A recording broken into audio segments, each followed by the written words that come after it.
Hébreux chapitre 10, verset. Car si nous péchons volontairement, vous comprenez bien, après avoir reçu la connaissance de la vérité, c'est-à-dire, tu as reçu la connaissance de la vérité, mais tu pêches quand même volontairement. C'est-à-dire, on se dit nanko. On y est bien que ça, non. Selon la vérité que j'ai reçue, ce n'est pas faisable, je ne dois pas le faire.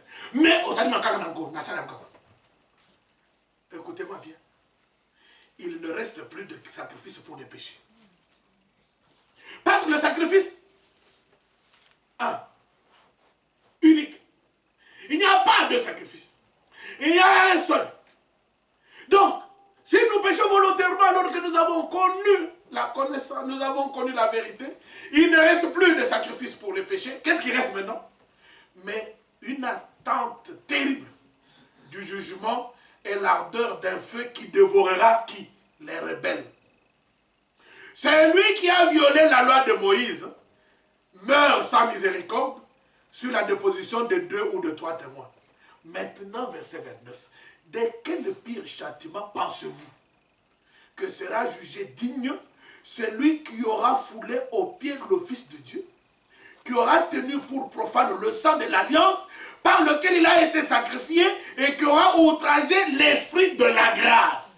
C'est-à-dire, lorsque tu as reçu la grâce, lorsque tu foules cette grâce au pied, tu marches comme tu veux, volontairement, ce n'est pas mon problème, tu ne peux pas savoir que tu es en train de fouler au pied le sang de Dieu qui a été versé pour le salut de ton âme. Quel pire châtiment! Quel pire châtiment nous attend à ce moment-là? Non, bien-aimés. Il est temps de nous réveiller de notre sommeil. Il est temps de nous dire que nous sommes des croyants. Nous avons besoin de produire des fruits. Et des fruits qui soient visibles. Que la grâce de Dieu, et je termine par là, par Tite, au chapitre 2. C'est un texte que vous connaissez.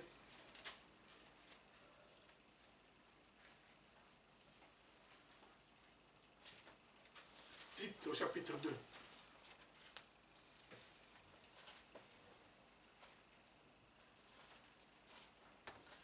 Je n'ai pas eu le temps d'aller dans Romains. Tout à l'heure, j'étais dans Romains 5. Il fallait aller dans Romains 6, qui commence par demeurerons-nous dans le péché pour que la grâce, je l'avais déjà dit, elle dit non, là où le péché a abondé, la grâce a abondé. Donc demeurerons-nous dans le péché pour que la grâce puisse abonder. Et pour le répondre, non, au contraire.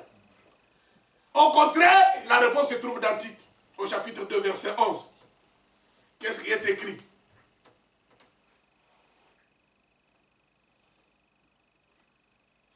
Car la grâce de Dieu, source de salut pour tous les hommes, a été manifestée. Mais je voudrais remonter un peu plus loin pour que vous puissiez voir quels sont les fruits que nous devons produire pour montrer que nous sommes des croyants. Parce que plus loin, quand il te dit, car la grâce, source de salut a été manifestée, c'est à partir de tout ce qu'il a dit au début. Je voudrais commencer le chapitre 2 de Tite, mais dès le premier verset. Vous comprenez maintenant? Pour toi, dis les choses qui sont conformes à la saine doctrine. Dis que les vieillards doivent être sobres, honnêtes, modérés, saints dans la foi, dans l'amour, dans la patience.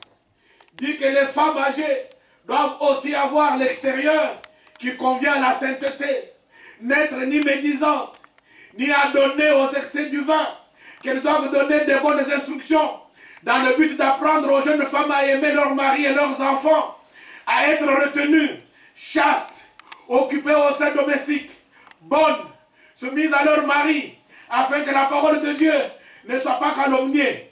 Je n'ai pas vu ici. Quand les femmes, elles sont occupées aux soins domestiques.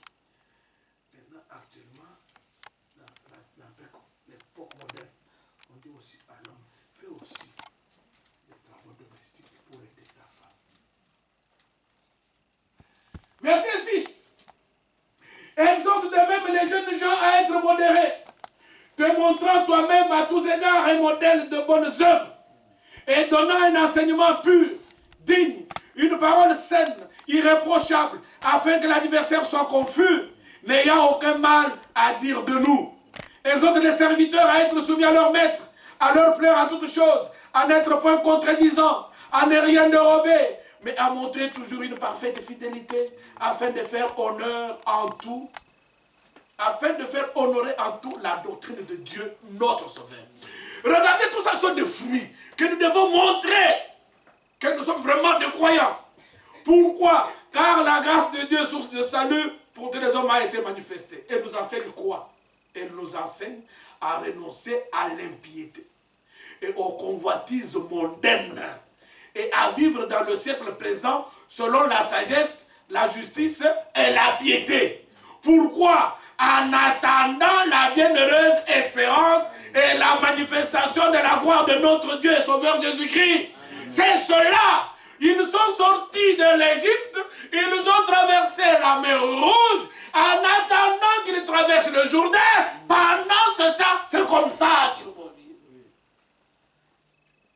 Vivre dans le siècle présent, en renonçant à l'impiété, aux convoitises mondaines qui font la guerre à l'âme.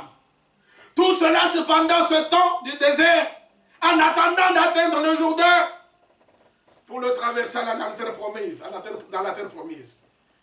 Notre Seigneur Jésus-Christ s'est donné lui-même pour nous, afin de nous racheter de toute iniquité et de se faire un peuple qui lui appartienne, purifié par lui, et maintenant faire quoi?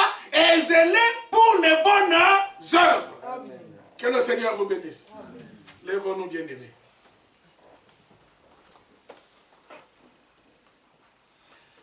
Rocher d'âge fendu, laisse-moi me cacher en toi.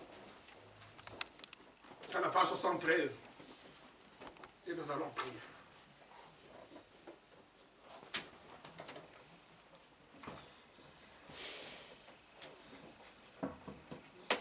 Page 73, rocher d'âge fendu.